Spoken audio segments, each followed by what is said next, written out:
बिस्मिल्लाहिर्रहमानिर्रहीम। Dear student, आज हम फर्स्ट ईयर मैथमेटिक्स की वो paper pattern, paper presentation, time management, sheet management, MCQs और पूरे पेपर के बारे में एक कंप्लीट डिस्कशन करेंगे। ये बच्चे पूरी 100% तैयारी करने के बावजूद भी जब तक आप इन चीज़ों को फॉलो नहीं करेंगे पेपर में 100 मार्क्स लेना ज़रा मुश्किल हो जाएगा। तो आई होप आप इंस्ट्रक्शन को तवज्जो से सुनेंगे और एनुअल पेपर में पूरी तरह इसके ऊपर अमल करने की कोशिश करेंगे। पहला बच्चे हमारे पास ये है, पेपर स्कीम है एक्सपेक्टेड 2021। थोड़ी बहुत चेंजिंग इस दफ़ा पार्ट 2 के पेपर में भी हुई है, तो मे बी फर्स्ट ईयर के पेपर में भी थोड़ी चेंजिंग हो बहरहाल, लेकिन ओवरऑल पैटर्न आपका यही होगा। पहला जो हमारा क्वेश्चन नंबर 1 है वो है बच्चे ऑब्जेक्टिव। पहले आपको ऑब्जेक्टिव मिलेगा, ये 30 मिनट्स इसका टाइम होगा और 20 एमसीक्यूज़ होंगे। वो 20 एमसीक्यूज़ किस तरह आएंगे, वो ये पूरा एक टेबल हमने बनाया है चैप्टर वाइज। जैसे चैप्टर 1 में से आपका एक एमसीक्यूज़ आएगा और चैप्टर 2 में से भी एक एमसीक्यूज़ आएगा, चैप्टर 3 में से 2 एमसीक्यूज़, चैप्टर 4 में से भी 2, चैप्टर 5 में से 1, चैप्टर 6 में से 2 एमसीक्यूज़ आएंगे डियर स्टूडेंट, और चैप्टर 7 में से भी 2 एमसीक्यूज़ आएंगे, चैप्टर 8 में से भी 2 एमसीक्यूज़ आएंगे, चैप्टर 9 में से 1, 10 में से भी 1, 11 में से भी 1 और चैप्टर 12 में से 2 एमसीक्यूज़ आएंगे, चैप्टर 13 और चैप्टर 14 में से भी एक एमसीक्यूज़ आएगा। तो ये टोटल मिलाकर आपके पास 20 एमसीक्यूज़ बनेंगे। ये बच्चे जब आपके पास वो ऑब्जेक्टिव आपको बबल शीट मिले डियर स्टूडेंट्स, तो आपने उसको फ़ौरन नहीं फिल करना।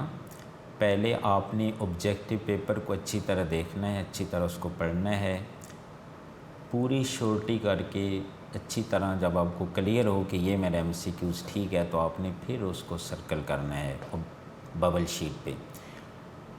तो 30 मिनट बहुत टाइम होता है, आप थोड़ा एमसीक्यूज़ के ऊपर थोड़ा टाइम लगा के उसको अच्छी तरह एनालाइज करके फिर आपने बबल शीट को सर्कल करना है बच्चे, फ़ौरन उसको सर्कल नहीं करना। तो एमसीक्यू जब आप पेपर को अच्छी तरह तैयार करते हैं, पूरी बुक को जब आपने तैयार करना है, तो आपके तकरीबन 20 के 20 एमसीक्यूज़ ही सॉल्व हो जाते हैं। कोई एक या दो या मैक्सिमम 3 इतने एमसीक्यूज़ होते हैं जो थोड़े से, जिस पे आपको थोड़ा तवज्जो करनी पड़ेगी, कोई मैथमेटिकल वर्क करना पड़ेगा, उसको को सॉल्व करना पड़ेगा। बाकी ओवरऑल एमसीक्यूज़ पास पेपर भी आप देखें, अगर 5 साल पास पेपर देखें, इसके लिए बेहतर है आप यूनिक नोट्स कंसर्न कर लें, तो आपकी एमसीक्यूज़ की बेहतरीन प्रिपरेशन हो जाएगी और ये 20 मार्क्स बच्चे आपने हर हाल में गेन करने हैं मैथमेटिक्स में। इस पैटर्न से आपके एमसीक्यूज़ आएंगे। नेक्स्ट बच्चे आपके पास आएगा फिर सब्जेक्टिव पेपर। सब्जेक्टिव पेपर में जो क्वेश्चन नंबर 2 है, शॉर्ट क्वेश्चन होगा, क्वेश्चन नंबर 2, क्वेश्चन नंबर 3 और क्वेश्चन नंबर 4। ये 3 शॉर्ट क्वेश्चन हैं डियर स्टूडेंट्स।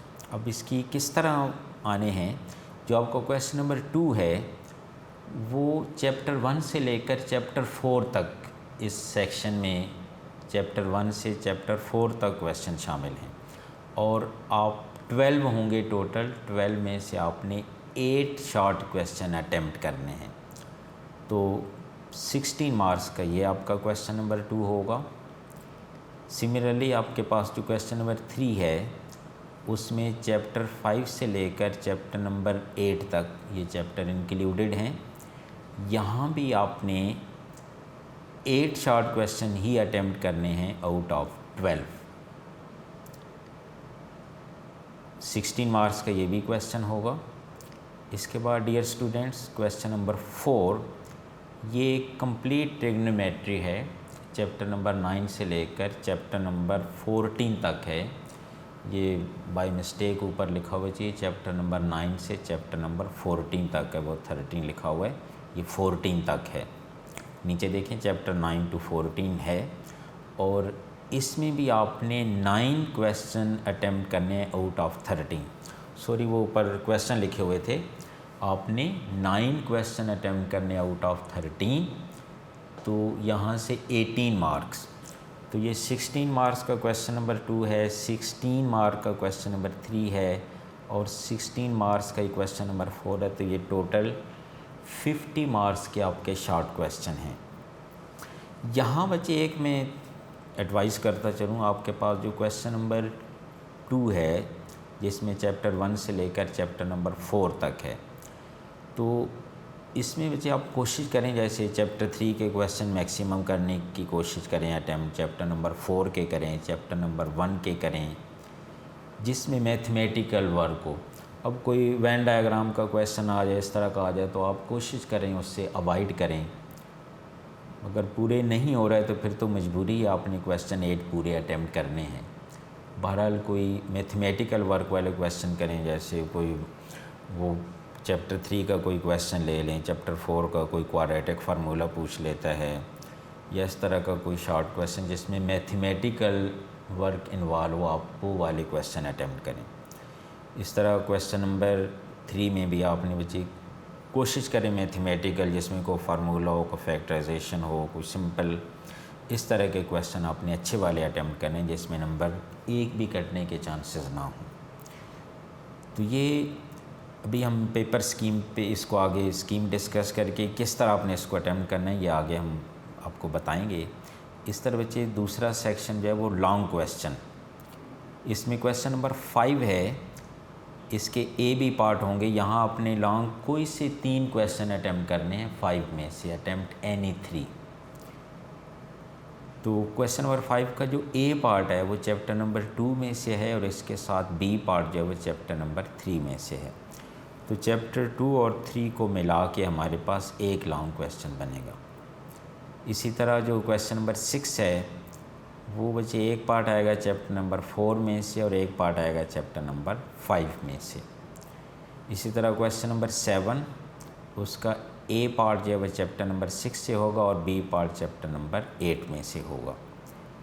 क्वेश्चन नंबर 8 जो है वो एक पार्ट होगा चैप्टर नंबर 9 में से और बी पार्ट होगा चैप्टर नंबर 10 में से। और लास्ट क्वेश्चन नंबर 9 उसका ए पार्ट चैप्टर नंबर 12 में से और बी पार्ट चैप्टर नंबर 13 में से है। तो डियर स्टूडेंट्स, अब चैप्टर नंबर 1, चैप्टर नंबर 7 और चैप्टर नंबर 14 इनमें से कोई लॉन्ग क्वेश्चन नहीं आएगा। तो आपने इनको शॉर्ट क्वेश्चन के लिए तैयार करना है। ये बच्चे आपके 30 मार्क्स के लॉन्ग क्वेश्चन हैं। पूरा ए बी पार्ट करने से एक क्वेश्चन कंप्लीट होता है। अगर आप उसका एक पार्ट करेंगे दूसरा नहीं करेंगे तो फिर वो 5 नंबर आपको मिलेंगे। ईच पार्ट के 5 मार्क्स हैं। यहाँ से आपने एनी 3 क्वेश्चन अटैम्प्ट करने हैं आउट ऑफ 5। ये था बच्चा आपका पेपर पैटर्न है, ऑब्जेक्टिव है, इसके बाद सब्जेक्टिव लॉन्ग क्वेश्चन। अब नेक्स्ट है बच्चे which is very very important है टाइम मैनेजमेंट। मैथ के पेपर में टोटल शॉर्ट और लॉन्ग क्वेश्चन मिलाकर चूँकि आपने 25 करने हैं शॉर्ट क्वेश्चन, 6 हैं डियर स्टूडेंट्स लॉन्ग क्वेश्चन, तो 25 और 6 ये 31 बनते हैं टोटल क्वेश्चन जो आपने कम से कम अटैम्प्ट करने हैं। तो 3 आवर टाइम उसके लिए आपको बड़ा मैनेज करना पड़ेगा बच्चे। देखिए ये पहला MCQs हैं, ये 30 मिनट्स के हैं। इसके बाद जो शॉर्ट क्वेश्चन आपने 25 अटैम्प्ट करने आउट ऑफ 37, तो ये 50 मार्क्स का आपके पास जो क्वेश्चन है। यहाँ 3.5 मिनट एटलीस्ट, ये हमने एक रफ सी कैलकुलेशन की हुई है कि यानी 88 मिनट्स में आपने कम से कम ये क्वेश्चन शॉर्ट कंप्लीट कर देने हैं। अब 88 यानी कि 1 आवर एंड 18 मिनट्स, 28 मिनट्स, यानी कि 1.5 आवर में आपने ये काम कंप्लीट करना है 88 मिनट में। इसके बाद आपके पास लॉन्ग क्वेश्चन है, यहाँ आपने 3 आउट ऑफ 5 करने हैं। तो ये 45 टू 50 मिनट्स के अंदर ये क्वेश्चन आपके अटेम्प्ट होने चाहिए। और बाद में पेपर को प्रूफ रीडिंग के लिए आपके पास 10 टू 15 मिनट्स बचने चाहिए। तो ये बड़ा कैलकुलेट करके आपको चलना पड़ेगा, वरना प्रूफ रीडिंग मिस हो जाती है, कोई फार्मूला बीच में, कोई पेपर दोबारा देखना, कोई क्वेश्चन रह गया हो। तो ये टाइम मैनेजमेंट मैथमेटिक्स के पेपर में particularly dear student is very very important. आप जब इसको ज़रा आगे आपका प्री बोर्ड आ रहा है बच्चे, आप उस प्री बोर्ड में इस टाइम फॉर्मेट को लेके पेपर अटेम्प्ट करें, ताकि आपकी थोड़ी प्रैक्टिस हो कि किस तरह आपने वो 3 आवर में आपने ये पूरा कंप्लीट करना है। इसके बाद शीट मैनेजमेंट, ये टाइम मैनेजमेंट की तरह ये भी बहुत इम्पॉर्टेंट है। ये टोटल आपके पास 16 होंगी शीट और 32 पेज होंगे, या मे बी 15 शीट हों और 30 पेजेस हों, बस इससे कम नहीं होंगे। ये 16 या 15 शीट होंगी। अब उसको आपने मैनेज करना है। मैथ के पेपर में ये ऐसे आप लिखते जाएं, शीट को मैनेजमेंट किए बग़ैर, और एंड पे आपके क्वेश्चन बच जाएं और शीट फिनिश हो जाएं, तो एक्स्ट्रा शीट वहाँ पे अलाउ नहीं है, वो नहीं मिलनी, आपने इन्हीं के ऊपर कंप्लीट करना है। इसका आपकी बेहतरी के लिए हमने ये एक फॉर्मेट सा बनाया है।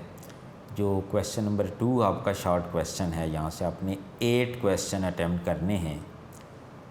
तो 3 शीट यानी आप 6 पेजेस पे कम अज़ कम ये आपने 8 शॉर्ट क्वेश्चन अटेम्प्ट करने हैं, जो कि इजीली हो सकते हैं। बस सिर्फ मैनेजमेंट की देर मैनेजमेंट आपने करनी है स्टूडेंट्स। 3 शीट्स पे क्वेश्चन नंबर 2 अटेम्प्ट करें, जो 6 पेज हैं। इसी तरह क्वेश्चन नंबर 3 है, उसको भी आपने 3 शीट्स पर ही कंप्लीट करना है, यानी कि 16 पेजेस।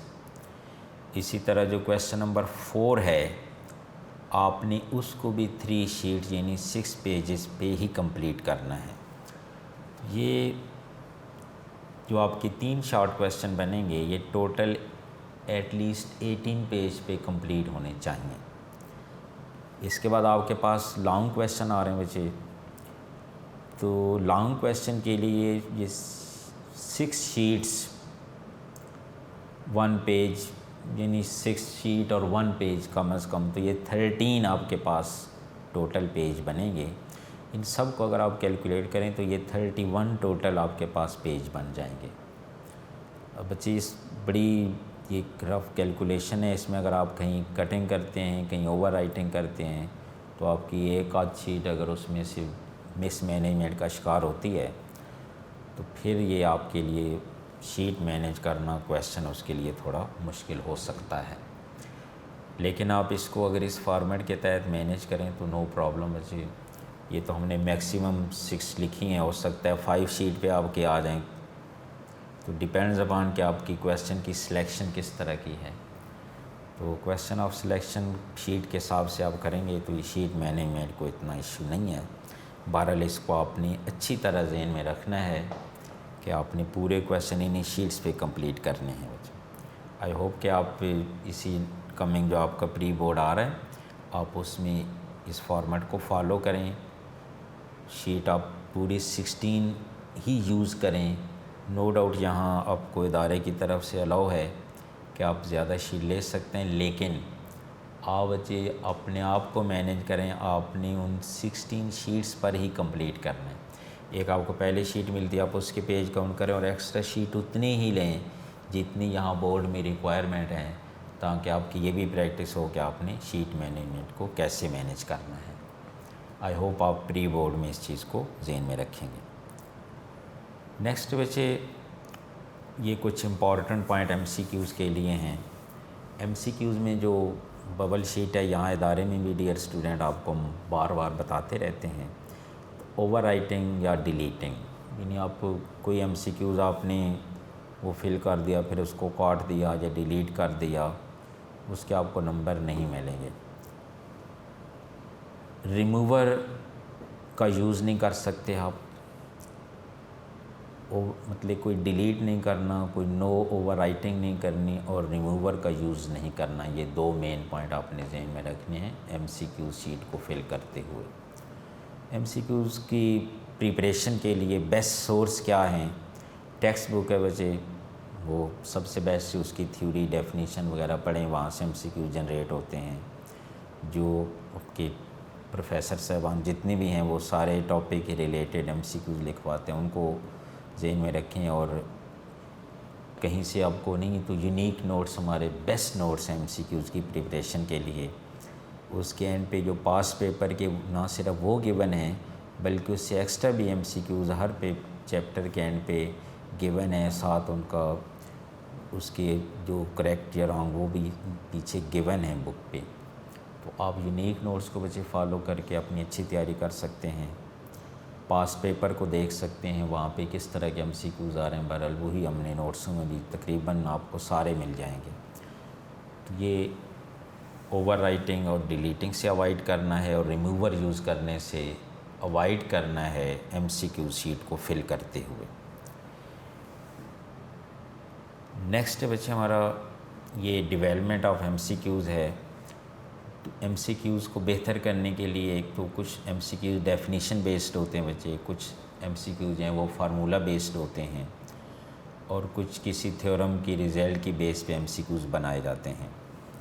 तो ये आप तीनों चीज़ों को, फार्मूलाज को अच्छी तरह याद करें, डेफिनेशन को अच्छी तरह समझें, कोई थ्योरम है उससे जो रिज़ल्ट ड्राइव की गई उसको जहन में रखें। फॉर एग्ज़ाम्पल ये पहला है, an angle whose terminal side lies along X axis और वाई एक्सिस कॉल्ड। ये बच्चे अब जिसकी एक्स एक्सिस पे या वाई एक्सिस पे टर्मिनल साइड लाई करेगी वो ज़ाहिर बात है किसी क्वाड्रेंट के ऊपर आएगा, तो इसको बोलते हैं क्वाड्रेंटल एंगल। क्या बोलते हैं? Quadrantal angle. इस तरह दूसरा है ABC/4R। ये एक्सरसाइज 2.8 का क्वेश्चन है, वहाँ से देखें। ये चैप्टर 1 से MCQs आया हुआ है। Z1 Z2 बिलोंग, ये Z1 plus Z2 mod less than ये Z1 mod plus Z2 mod, ये ऑप्शन है बच्चे। इस तरह करके आप ये एग्जांपल के तौर पे दिए हुए हैं। अब ये जो पहला MCQs है, ये डेफिनीशन, अगर आपको क्वाड्रेंटल एंगल की डेफिनीशन अच्छी तरह आती है तो ये डेफिनीशन बेस्ड MCQs है। ये सेकंड वाला है बच्चे, ये फार्मूला बेस्ड MCQs है। अब ये कैपिटल R होता है ABC/4 डेल्टा, आप इसको सॉल्व करें। और इस तरह ये जो है ये रिज़ल्ट बेस है, Z1 Z2 mod less than और equal to Z1 mod plus Z2 mod less than Z1 minus Z2। ये पेज 25 है चैप्टर 1 का, वहाँ पे ये थ्योरम लिखा हुआ है, ये उसका रिज़ल्ट है। तो ये इस तरह करके भी आपने MCQs को अब बेहतर कर सकते हैं बच्चे। सोर्स है वही पहले बताया कि टेक्स्ट बुक है, ऑल डेफिनीशन और फार्मूलाज को अच्छी तरह याद करें और यूनिक नोट्स पार्ट 1 आप वहाँ से इसको कंसल्ट करें। नेक्स्ट बच्चे हमारा paper presentations, paper skills, paper को आपने अटेम्प्ट कैसे करना है। एक तो ये तो स्कीम है बच्चे। अब इस पे एक तो आपने ये ऐसे क्रॉसिंग नहीं करनी, कोशिश करें क्रॉस ना करें। एक और बच्चे बात ये ज़रा तवज्जो से सुन लें, यहाँ वो इधर शो नहीं हो रहा, मैं आपको बताऊं कि फॉर एग्ज़ाम्पल आपने पेपर में शॉर्ट क्वेश्चन नंबर 2 लिखना स्टार्ट किया है, तो उसके जो आपको अच्छे पार्ट आते हैं 8 आपने वो सिलेक्ट करके बच्चे वो पूरे के पूरे क्वेश्चन नंबर 2 के 8 पार्ट आपने कंप्लीट करने हैं। ये ना हो कि आप क्वेश्चन नंबर 2 के अंदर क्वेश्चन नंबर 3 भी उसके भी पार्ट कर रहे हो, बीच में 4 के भी कर रहे हो, ऐसा ना करें। ये नहीं, ऊपर हेडिंग दें क्वेश्चन नंबर 2, फिर नीचे उसका जो भी पार्ट आप करने जा रहे हैं बच्चे, फर्स्ट पार्ट है तो वो अटैम्प्ट करें, फिर सेकंड थर्ड। ये नहीं आप क्वेश्चन नंबर 2 के 8 शॉर्ट क्वेश्चन जो आपने अटैम्प्ट करने हैं वो आपने पहले क्वेश्चन नंबर 2 के ही अटैम्प्ट करने हैं, उसमें 3 के या 4 शॉर्ट क्वेश्चन उसके अंदर आपने इंक्लूड नहीं करना। फिर इसी तरह आपने क्वेश्चन नंबर 3 पे आना है, क्वेश्चन नंबर 3 के आपने 8 पार्ट वो कंप्लीट करने हैं। फिर इसी तरह आपने क्वेश्चन नंबर 4 पे आना है और आपने क्वेश्चन नंबर 4 के वो सारे के सारे पार्ट्स जो हैं आपने वो कंप्लीट करने हैं। बीच में अगर आप मिक्सअप करेंगे, यानी कोई क्वेश्चन नंबर 2 का 2 पार्ट किए, फिर बीच में 3 कर दिया, बीच में 4, तो ये बच्चे जो पेपर चेक करने वाला उसके लिए ज़रा मुश्किल काम होता है। और पेपर चेक करने वाले को मुश्किल में डालना का मतलब है कि आप अपने आप को मुश्किल में डाल रहे हैं। आप क्वेश्चन नंबर 2 जब शुरू करें उसको मिलते जाएंगे, 2 का सेकंड पार्ट, थर्ड पार्ट, 4, 5, ऐसे वो फ़ौरन चेक करेगा और उसको कोई इशू नहीं होगा और आपको भी उसके बदले में कोई इशू नहीं होगा। इसी तरह फिर आप हेडिंग दें लॉन्ग क्वेश्चन। अगर आपने क्वेश्चन नंबर 5 करना है बच्चे, तो 5 के ए और बी पार्ट आपने इकट्ठे करने हैं। पहले 5 का एक पार्ट कर लें, फिर साथ 5 का सेकंड बी पार्ट कर लें। इसी तरह क्वेश्चन नंबर जो आपने नेक्स्ट जो भी लॉन्ग क्वेश्चन करना है उसकी भी आपने ए और बी पार्ट दोनों तरतीब से करने हैं बच्चे। इसी तरह जो नेक्स्ट क्वेश्चन आपका लॉन्ग होगा आपने उसके भी ए बी पार्ट को तरतीब से करना है। तो आई होप कि आप इन इंस्ट्रक्शन को फॉलो करेंगे। आप इन इंस्ट्रक्शन को फॉलो करेंगे तो इंशाल्लाह आपकी ये टाइम मैनेजमेंट, शीट मैनेजमेंट सब इंशाल्लाह आपका मैनेज हो जाएगा। तो और कोई हेल्प की कोई ज़रूरत हो, dear students, we are available. तो बेस्ट ऑफ लक तमाम बच्चों के लिए, बेस्ट ऑफ लक एनुअल 2021 के लिए। Thank you very much. अल्लाह हाफ़िज़।